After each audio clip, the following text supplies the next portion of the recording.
जय हिंद दोस्तों, नमस्कार। और अभी हम बात करेंगे दोस्तों सीआरपीएफ में आई हुई ट्रेड्समैन की भर्ती के बारे में। तो चलिए स्टार्ट करते हैं। देखिए क्या बोल रहा है, CRPF constable tradesman online form 2026 9,195 post पर ये टोटल वैकेंसी आई हुई दोस्तों। देखिए 9,195, ठीक है, मतलब 9,000 पोस्ट पर वैकेंसी आना, वो भी ट्रेड्समैन के लिए काफ़ी ज़्यादा माना जाता है। इतना पोस्ट पर ये ट्रेड्समैन के लिए वैकेंसी नहीं आती, ठीक है। और चलिए स्टार्ट करते हैं। आगे देखिए इंपॉर्टेंट डेट्स पर एक नज़र डालते हैं। बोल रहा है कि स्टार्ट आपका होगा 20 अप्रैल से, ऑनलाइन शुरू हो जाएगा और लास्ट डेट आपका है 19 मई तक, ठीक है। 20 अप्रैल से 19 मई, अप्रैल मई, मतलब एक महीना आपको पूरी टाइम दिया जा रहा है इसमें, ठीक है। और एप्लीकेशन फ़ी की बात करें तो देखिए 100 रुपये रखा गया है जनरल, ईडब्ल्यूएस के लिए, ओबीसी के लिए, और एसटी एससी के लिए कोई पेमेंट वगैरह नहीं रखा गया है, ठीक है। एसटी एससी के लिए भी नहीं है। और ये दोस्तों नीचे जो बोल रहा है फॉर ऑल कैटेगरी, मुझे लगता है कि ये फीमेल्स के लिए होगा। फीमेल्स के लिए भी, जब एसटी एससी के लिए पैसा नहीं ले रहा है तो फीमेल्स के लिए भी कोई अमाउंट नहीं ले रहा होगा। और चलिए आगे देखते हैं दोस्तों। यहाँ पे देखिए एज की बात करते हैं। एज में क्या बोल रहा है कि ड्राइवर पोस्ट के लिए जो एज है वो 21 से 27 साल रखा है। और बाकी अदर पोस्ट में जितने भी है ट्रेड्समैन के लिए, उसमें 18 से 23 साल तक के एज रखा है, ठीक है। एज लिमिट रखा है। हालांकि दोस्तों इसमें एज रिलैक्सेशन भी देखिए नीचे लिखा हुआ है, एज रिलैक्सेशन एक्स्ट्रा एज पर रूल ऑफ सीआरपीएफ भर्ती 2026, ठीक है। आपको एक्स्ट्रा भी मिलता है, जैसे एसटी एससी को ज़्यादा मिलता है, ओबीसी को भी कुछ मिलता है, इस प्रकार से मिलता है, ठीक है। एज रिलैक्सेशन उस पर भी हम बात करेंगे अभी आगे, उसको भी हम देख लेंगे। टोटल पोस्ट हमने देख लिया कितना है, 9,195 पोस्ट पर वैकेंसी है। अब यहाँ पे देखिए दोस्तों कौन कौन सा पोस्ट पर कितनी वैकेंसी है वो सब देखेंगे। सबसे पहले तो यहाँ पे देखना है क्या कि मेल के लिए कितना पोस्ट है। मेल के लिए टोटल है 9,116 पोस्ट, और फीमेल के लिए कितना है 79 पोस्ट, मतलब 79, ठीक है। तो अब यहाँ पे देखिए टोटल कितना कितना है, देख लेते हैं सारा पोस्ट के हिसाब से। पोस्ट नेम देखिए, ड्राइवर में बात करें तो ड्राइवर में टोटल 3,176, मतलब 3,176 पोस्ट सिर्फ ड्राइवर के लिए है, ठीक है। उसके बाद मोटर मैकेनिक की बात करें तो 739 पोस्ट है। माली के लिए दोस्तों देखिए 141 पोस्ट है। और कारपेंटर के लिए 123 पोस्ट है। टेलर के लिए 100। दोस्तों इन सब चीज़ों में कोई आईटीआई वगैरह करता नहीं है, कोई डिग्री लेता नहीं है, ठीक है। और देखिए ट्रेड्समैन में इन्हीं चीज़ों का जो है सो निकलता है क्या, वैकेंसी। इन सब चीज़ में मुझे लगता है कि बहुत कम ही ऐसे चुनिंदा लोग होंगे जो इन सब चीज़ों के लिए मतलब डिग्री करते होंगे या फिर आईटीआई वगैरह करते होंगे। कारपेंटर के लिए, माली के लिए, टेलर के लिए, इन सब चीज़ों के लिए। ब्रास बैंड दोस्तों, ब्रास बैंड के लिए देखिए 157 पोस्ट है। पाइप बैंड के लिए 32 पोस्ट है। बगलर के लिए 1263 पोस्ट है। बार्बर के लिए 231 पोस्ट है। हेयर ड्रेसर की बात करें तो सिर्फ महिलाओं के लिए है 3 पोस्ट पर, ठीक है।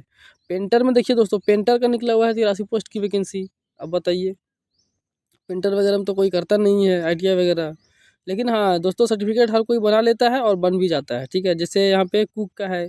कुक में दोस्तों देखिए 1426 पोस्ट पर वैकेंसी आई हुई है, कुक में 1426। कॉबलर देखिए मोची के लिए 118 पोस्ट पर। सफाई कर्मचारी के लिए 547 पोस्ट पर दोस्तों, देखिए सफाई कर्मचारी के लिए, ठीक है। तो ये सब फॉर्म अप्लाई कीजिए, सर्टिफिकेट वगैरह सब कुछ अवेलेबल हो जाता है, थोड़ा सा दिमाग लगाइए सब हो जाएगा। वाटर कैरियर के लिए देखिए 502 पोस्ट वाटर कैरियर के लिए है। वाशरमैन के लिए, धोबी के लिए जो है वो 363 पोस्ट है। मेसन दोस्तों राजमिस्त्री के लिए भी 13 पोस्ट है, यहाँ पे देख लीजिए। और इलेक्ट्रीशियन की बात करें तो 7 पोस्ट पर वैकेंसी निकली है। इस प्रकार से टोटल, और महिलाओं के लिए भी इधर है, वाटर करियर में महिलाओं का 27 पोस्ट पर वैकेंसी है। इस प्रकार से दोस्तों देखिए इन सभी ट्रेड में जो है सो अभी वैकेंसी निकली हुई है। आपने देखा भी कौन कौन से। और देखिए यहाँ पे क्या बोल रहा है कि आपको क्या ज़रूरी है, क्वालिफिकेशन जो है, एजुकेशन क्वालिफिकेशन क्या आपके पास होने चाहिए। तो देखिए कांस्टेबल ड्राइवर की बात करें तो ड्राइवर में बोल रहा है कि candidates who have passed their 10th class 10th examination from any recognised board in India with valid driving licence, ठीक है। यहाँ पे बोल रहा है ड्राइविंग लाइसेंस के साथ होना चाहिए, आपके पास ड्राइविंग लाइसेंस होना चाहिए, आप मैट्रिक पास होने चाहिए, ठीक है। एज आपका दे दिया है 21 से 70 साल के बीच में। उसके बाद दोस्तों देखिए यहाँ पे कांस्टेबल बोल रहा है मोटर मैकेनिक। मोटर मैकेनिक बोल रहा है मैट्रिक पास होने के साथ कम से कम 2 साल का आईटीआई सर्टिफिकेट होना चाहिए, ठीक है। उसके बाद देखिए यहाँ पे बोल रहा है अदर पोस्ट के लिए, सभी के लिए बोल रहा है कि मैट्रिक पास होना ही चाहिए।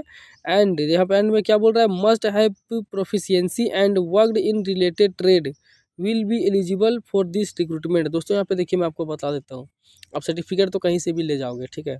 जैसे आप माली वगैरह का माली का या फिर धोबी वगैरह का आप सर्टिफिकेट तो बनवा लोगे, लेकिन वहाँ पे ट्रेड्समैन में क्या होता है, आपका जांच होता है, ठीक है। प्रैक्टिकल करवा के लोग वहाँ पे टेस्ट लेते हैं।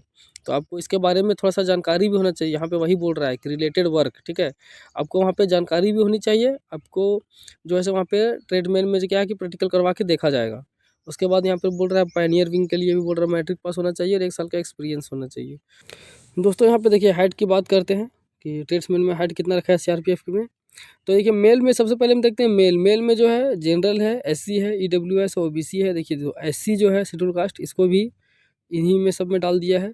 हाइट की बात करें तो देखिए मेल का जो हाइट है 170 सेंटीमीटर है, और एसटी सिर्फ एसटी कैंडिडेट के लिए जो है 162.5 मतलब 162.5 सेंटीमीटर के लिए हाइट रखा गया है। 162 सेंटीमीटर, 62.5 सेंटीमीटर जो है एसटी के लिए है, बाकी सब के लिए 170 सेंटीमीटर हाइट रखा है। चेस्ट देखिए दोस्तों 80 से 85 सेंटीमीटर आपका एक्सपेंस होना चाहिए, और एसटी में 76 से 81 सेंटीमीटर। वहीं बात करें दोस्तों फीमेल की, तो फीमेल में देखिए 157 सेंटीमीटर रखा है, जो जनरल, ईडब्ल्यूएस, ओबीसी, एससी। और एसटी में देखिए तो एसटी में 150 सेंटीमीटर रखा है फीमेल के लिए, ठीक है। ये हो गया सारा कुछ हाइट। अब देखिए दोस्तों आपका प्रोसेस क्या होगा, आपका सिलेक्शन का प्रोसेस क्या होगा। तो सबसे पहले आपका होगा सीबीटी होता है कंप्यूटर बेस्ड टेस्ट, ठीक है। पहले आपका ऑनलाइन एग्जाम होगा, उसके बाद आपका होगा पीईटी पीएसटी जिसको बोलते हैं फिजिकल एलिजिबिलिटी टेस्ट, ठीक है। फिजिकल होगा, उसके बाद आपका होगा तो होता है क्या, डॉक्यूमेंट वेरिफिकेशन। और डॉक्यूमेंट वेरिफिकेशन होने के बाद आपका होगा मेडिकल एग्जामिनेशन, ठीक है। तो इस प्रकार से आपका जो है सो सिलेक्शन का प्रोसेस रहने वाला है, ठीक है। और चलिए अभी हम लिंक ओपन करके देखते हैं, और उसमें भी मैं आपको बतलाता हूँ कि क्या ज़रूरी चीज़ें हैं। देखिए दोस्तों ये पीडीएफ ओपन हो गया, पीडीएफ में डाल दूंगा डिस्क्रिप्शन में, आप वहाँ से दोस्तों ओपन करके देख सकते हैं, ठीक है। पीडीएफ भी आप देख लीजिएगा, कोई दिक्कत नहीं है, मैं डिस्क्रिप्शन में लिंक डाल दूंगा। देखिए दोस्तों हम बात करते हैं यहाँ पे वेतन की बात करें, वेतन आपका थ्री लेवल का आपका पेमेंट रहने वाला है, जो बोलते हैं लेवल 3 का पेमेंट रहने वाला है। यहाँ पे दोस्तों ये भी जो दिखला रहा है 21,700 से 69,100, ये दोस्तों आपका होता है बेसिक पेमेंट, ठीक है। और इसमें बहुत कुछ अलाउंस वगैरह जुड़ता है, तो लगभग लेवल 3 में अगर देखा जाए तो कम से कम 35 से 38 हज़ार के बीच में आपका पेमेंट होता है, ठीक है। स्टार्टिंग लेवल जो आपको रहेगा, स्टार्टिंग पेमेंट वो आपका रहेगा 35 से 38 हज़ार के बीच में, ठीक है। क्योंकि लेवल 4 का पेमेंट होता है लगभग 42,000, लेवल 2 का पेमेंट होता है लगभग 30 से 32,000। तो लेवल 3 का पेमेंट जो होगा वो होगा आपका 35 से 36,000 या 38,000 के लगभग आपका पेमेंट स्टार्टिंग में रहने वाला है, ठीक है। और देखिए यहाँ पे सारा कुछ दिखा रहा है दोस्तों। यहाँ पे देखिए झारखंड से कुल कितनी वैकेंसी है मैं आपको दिखा देता हूँ। देखिए झारखंड से, हम झारखंड की बात करते हैं, यहाँ पे झारखंड की बात करते हैं, मैं आपको दिखलाता हूँ अभी।